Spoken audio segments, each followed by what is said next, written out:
Assalomu alaykum. Bugun Toshkent davlat sharqshunoslik universitetida biz Sharqni gapiramiz loyihasi doirasida universitetimizning iqtidorli stipendiat talabalarini taklif qilganmiz. Keling ular bilan batafsil tanishamiz. Marhamat, o'zingizni tanishtiring. Assalomu alaykum. Avvalo taklif etganingiz uchun rahmat.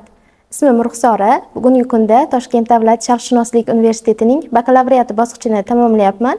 Soham xalqaro jurnalist. 2024-2025 o'quv yili davomida universitetimizda ta'sis etilgan Muhammad Rizo Ogahiy nomidagi stipendiya sohibasiman. Barakalla. Assalomu alaykum. Ismim Muhsin Razimqulova.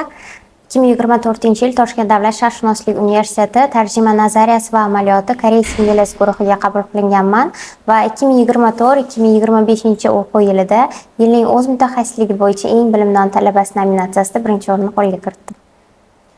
Mana eshityapsiz, demak qizlarimiz stipendiat va yil talabasi Mohinur Ruxsora ushbu muvaffaqiyatlarga erishish jarayonlari qanday kechdi? Qiyinchiliklar bo'ldimi? Ariza topshirish jarayonlari qanday bo'ldi? Chunki siz kabi iqtidorli talabalarimiz bunga juda ham qiziqishadi. Mana navbatdagi o'quv yilida shunga qarab harakat qilishadi, yozgi ta'tilini samarali o'tkazishga harakat qilishadi, shunga qarab hujjatlar tayyorlashadi. Baribir hamma bosqichdan o'tgansiz, to'g'rimi? Keling shular haqida ochiqchasiga gaplashamiz. Mohinur, sizdan boshlaymiz. Yil talabasiga hujjat topshirish qiyinchiliklarga uchradim albatta, chunki oson emas, taqrizlar yozish kerak, uni to'g'ri shaklda qabul qilish kerak. Lekin nomi bilan yil talabasi, siz yil davomida erishgan yutuqlaringizni ko'rsatib berishingiz kerak. Albatta talabalarimizdan so'rab qolardikki, aynan e'lon chiqqandan keyin emas, balki chiqqunga qadar muddat davomida ular yillik o'sha ilmiy ishlarini, badiiy izlanishlarini, diplom, sertifikatlarini umuman olganda universitet hayotida faol diplomlarni yig'ib kelishsa, keyin oxirida taqashmaydi va osonroq kechadi hujjat topshirish. Sizni qanaqa yutuqlaringiz bor? Mana bu yerda sertifikat, diplomlarni ko'ryapmiz, to'g'rimi? Sizning yo'nalishingiz mana tarjimashunoslik, tarjima yo'nalishi bo'yicha buncha kitoblar ham chop ettirgansiz, to'g'rimi? Tarjima yo'nalishi bo'lganligi uchun men birinchi kursimdan Yoshlar ishlari agentligida tarjimon volontyor sifatida ishlayman va o'z mutaxassisligi bo'yicha men nominatsiyasini qo'lga kiritdim. Koreys va ingliz tillaridan xalqaro IELTS va TOEFL sertifikatlariga egaman. Shuningdek, bu yilning o'zida ikkita kitob nashrdan chiqardik, albatta guruh bilan. Koreys tilidagi ibora va maqollar, shuningdek, koreys ertaklarining o'zbekcha tarjimasi va buni universitetimiz bolalar kutubxonasiga sovg'a qildik. Rasmlari, dizaynlari bilan albatta foydalanishadi. Juda ham yaxshi. Ruxsora, sizda qanday kechdi?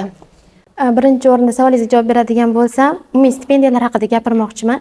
Umuman o'zimizda Sharqshunoslik universitetida, bundan tashqari boshqa yurtimizning turli xil universitetlarida birinchi o'rinda prezident stipendiyalari mavjud, undan keyin davlat stipendiyalari bor, Navoiy nomidagi stipendiyalar bor. Bundan tashqari har bir universitetning o'zining maxsus stipendiyalari bor va har bir stipendiyaga o'zining topshirayotgan jarayonida o'z talablari bor. Har bir talablariga turli xil yo'nalishlarga, turli xil bosqichlarga ega. O'zimning Ogahiy stipendiyasiga topshirish jarayonlari haqida aytadigan bo'lsam, bizda o'zi umuman talabalar 3 ta ilmiy ish qiladigan bo'lsa, o'sha stipendiya doirasida stipendiyaga nomzod bo'lib hujjat topshira oladi. Men o'zi bu stipendiyaga topshirayotganligimda ikkinchi marotaba urinayotganligimda olganman. Demak, birinchi emas, ikkinchi marotaba. Demak, siz bittani o'zida yaxshi xulosa chiqarib, yana boshqatdan tayyorlanib, yengilmasdan, chunki ko'pchilik talabalar yengilib qoladi. Bitta yutqizgandan keyin bo'ldi deydi, qaytib maydonga tushmayman deydi. Lekin sizda bu narsa yo'q ekan. Mohinur, sizda bunaqa holatlar bo'lmaganmi? Yo'q, bo'lmagan birinchisi. Shu ikkinchi kursligimda topshirdim, lekin hujjat bosqichidan o'tib, o'zi 3 bosqichda bo'ladi. Birinchisi hujjat topshiramiz. Hujjatlaringiz talabga javob beradigan bo'lsa, baholaringiz, ilmiy ishlaringiz va universitet hayotidagi faoliyatingiz barchasi o'rganilib chiqib, hujjatingiz qabul qilinadigan bo'lsa, test bosqichiga yo'llanma beradi. Test bosqichida o'zi ballar berilgan, testning javoblari chiqqandan keyin ballar kesimiga qarab suhbat bosqichiga o'tasiz va suhbat bosqichidan keyin stipendiyant bo'lganligingiz yoki bo'lmaganligingiz aniq bo'ladi. Men esa shu hujjat bosqichidan o'tib, ikkinchi kursligimda testdan bir ball bilan o'ta olmaganman. Lekin boshqa menda imkoniyatlar bor edi. Yosh kitobxon stipendiyasiga yoki Suyma G'aniyeva nomidagi stipendiyalarga topshirish mumkin edi. lekin yo'q dedim. Men birinchi kursligimda o'zi ogahiy ijodiyoti bo'yicha universitetimizda g'azalxonlik bo'lgan. Birinchi kursga qabul qilinganligimdan keyin mana shu tanlov o'tkazilayotganligini eshitib o'zimda sinab ko'rmoqchi bo'ldim va g'azalxonlikda ishtirok etdim va birinchi o'rinni egalladim va prorektorimiz tomonidan birinchi darajali diplom bilan taqdirlandim va o'shandan keyin bilganman ogahiy nomidagi stipendiya mavjudligini va xuddi menga bu stipendiya turtki bo'lgan desam ham bo'ladi. Aynan sizga mos stipendiya bo'lgan ekanda, chunki stipendiyalarning o'zini ham ma'nosi bor. Misol uchun men hozir o'zim Mohino'ga savol bermoqchi edim. Nima uchun aynan yil talabasi bo'lishga shoshildingiz? Bo'lishga juda ham intildingiz yoki ogahiy stipendiyasi? Mana chunki o'zingizni shunga loyiq ko'rgansiz. Ya'ni o'sha siz tanlagan yo'nalish va o'sha to'plagan hujjatlaringiz hammasi shu stipendiyaga mos kelgan. Chunki tanlayotgan o'sha stipendiyant bo'lmoqchimisiz, har birini yaxshilab o'rganib chiqishimiz kerak. To'g'rimi? Bizga mos keladimi? Yo'nalishlariga qarab. Albatta bu yerda baholar ham rol o'ynaydi, to'g'rimi? Nechaga o'qiymiz?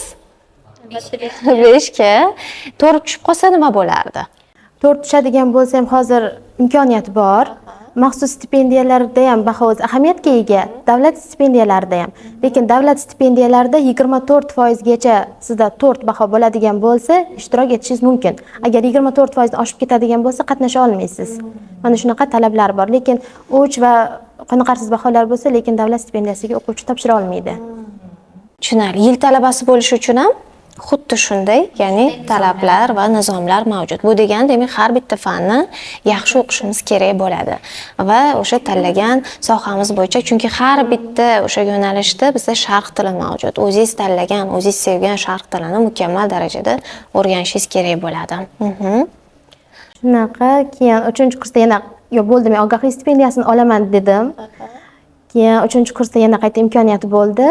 Va lekin men oxirgi urinishim edi. 4-kursda topshira olmas edim. Siz bitiruvchi kurs talabasi bo'lgansiz. Shunda ham lekin harakat qildim, mana nasib etgan ekan, oldim. Tabriklayman qizlar, juda ham xursandman. Mana o'zinglarni o'sha o'tgan kechinmanglar deydi, stipendiya yil talabasi bugungacha bo'lgan davringlarni aytib o'tdinglar. Hattoki mana nizomlar bilan ham yaxshi tanishgan ekansizlar. Umuman yaxshilab o'rganib, chunki qat'iy maqsad qo'ygan odam rejasi aniqmi, har tomonlama o'rganadi va harakat qiladi. To'g'rimi? Chunki o'zini bilaman, o'ziga yarasha mashaqqati bo'ladi. Mana Ruxsorani o'zida ham 2-marta urinish bo'lganda ham yana qayta maydonga chiqib oxiri mana optilar. Mana shunaqa bo'lishimiz kerak. Mana shu jamiyatimizda xotin qizlarni, umuman mana sizdagi yosh qizlarni bunaqa yutuqlarga erishishi bizni juda ham katta bir nimamiz hisoblanadi, yutug'imiz hisoblanadi, katta yutug'imiz hisoblanadi. Men juda ham xursandman. Mana shu Sharqshunoslik universitetida ham mana shunday sizga o'xshagan qizlarimizni soni ortib borayotgani. Umuman qizlar ta'limi bo'yicha, umuman sharqshunos talabalarni ta'limi bo'yicha mana hozir mana Ruxsora 4-yil, sizda mana xudo xolasa 3-yil ketadi. Kuzatuvlaringiz, umuman universitetimiz berayotgan imkoniyatlar haqida nima deya olasizlar? Universitetimizda juda ko'p imkoniyatlar bor. Buni hozir misol uchun stipendiyalar doirasida aytishimiz mumkin. Ko'plab stipendiyalar mavjud. Bundan tashqari, adashmasam 2 yildan beri universitetimizda har kuz faslida va bahor faslida katta festival o'tkaziladi. Bu 17-noyabr, ya'ni talabalar kuni arafasida va bahorda 21-mart Navro'z arafasida o'tkaziladi va bu festivalda 20 dan ortiq yo'nalishda tanlovlar o'tkaziladi. Misol uchun talabalar bu 20 taning ichida qaysidirda o'zining qobiliyati mavjud. Bu kitobxonlik bo'lishi mumkin, insho bo'lishi mumkin, sport tanlovlari bo'lishi mumkin. Tanlovlar 20 dan ortiq. Va har yili bu ketma-ketlikda o'tkazib kelinyapti. Bir yilda 2 marotaba talabalar bemalol qatnashib, o'zining iqtidorlarini namoyon qilishlari mumkin. Juda ham yaxshi. Misol uchun men Mohinurni ko'p ko'raman. Ko'p tanlovlarga har doim hujjatlarini ko'tarib, yugurib yurganini ko'raman-da. Demak, shunchalik darajada ko'pda tanlovlar, to'g'rimi? Bu sizga nima beradi? Menga undan tashqari ta'lim doirasida aytadigan bo'lsak, universitet bizga ko'p narsani beradi. Bilamiz, exchange student degan programmamiz bor. Universitetimiz judayam ko'p davlatlar bilan, demak, shartnomalar imzolagan. Agar sizda, masalan, men yo'nalishim bo'yicha topik balangiz yuqori bo'lsa, IELTS ga ega bo'lsangiz, umuman olganda har tomonlama iqtidorli, bilimli, tajribali student bo'ladigan bo'lsangiz, albatta sizga qo'l keladi.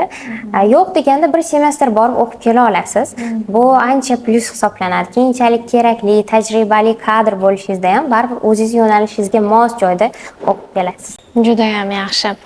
Har bitta qizni orzusi bo'ladi, to'g'rimi? Mana shu darajaga erishgunga qadar yana erishadigan maqsadlaringiz, rejalaringiz bor. Bu ham bir siz uchun poydevorda olayotgan, mana hozirgi o'sha davlat tomonidan olayotgan imkoniyatlaringiz. Sizning orzularingiz qanaqa? Tasvirlab bera olasizmi? Albatta, men har doim yoshligimdan men uchun eng yaxshisi bo'lishi kerak deb o'rganganman. Maktabda o'qiganimda ham men yapon tiliga ixtisoslashtirilgan maktab tugatganman. O'shanda aytganman, sharqshunoslikka kiraman. Men eng yaxshi universitetda o'qishim kerak, eng yaxshi talaba bo'la olishim kerak va kerakli, tajribali va qadrli kadr bo'lib yetishim kerak. Va buning uchun, demak, yoshligimdan yaxshi izlanib, yaxshi o'qib, bilimimni yo'lga qo'yishim kerak degan narsa menda har doim bo'lgan. Va kelajakdagi orzularimdan bu hozir men eng kutayotgan narsa o'sha topik balimni natijasi va koreys tili bo'yicha. Koreys tili bo'yicha va xudo xohlasa shu exchange student programmaga kelganda kamida bir semestrga bo'lsa ham o'zimni tajribalar orttirib Koreyaga borib kelishni niyat qildim. Juda yaxshi, Mohinur. Ruxsora? Bu savolingizga javob beradigan bo'lsam, o'zi bilamizki, orzu bilan maqsad boshqa narsa. Misol uchun, ertakdagi hayotda ham orzu qilishimiz mumkin, lekin maqsad esa bu rejalar asosida ma'lum bir muddatda erishish mumkin bo'lgan bir natija desak bo'ladi. Endi Mohinur hozir bir gapni aytib ketdi, universitetga kirish, ya'ni sharqshunoslikka kirish bu meni orzum edi dedi. Sharqshunos talaba bo'laman deb kelganda, sizda ham xuddi shu narsani aytib ketmoqchiman. Lekin menda universitet haqida to'liq ma'lumot yo'q edi, to'g'risi, abituriyentligimda. Lekin men kichkinaligimdan jurnalist bo'laman degan niyatim bor edi.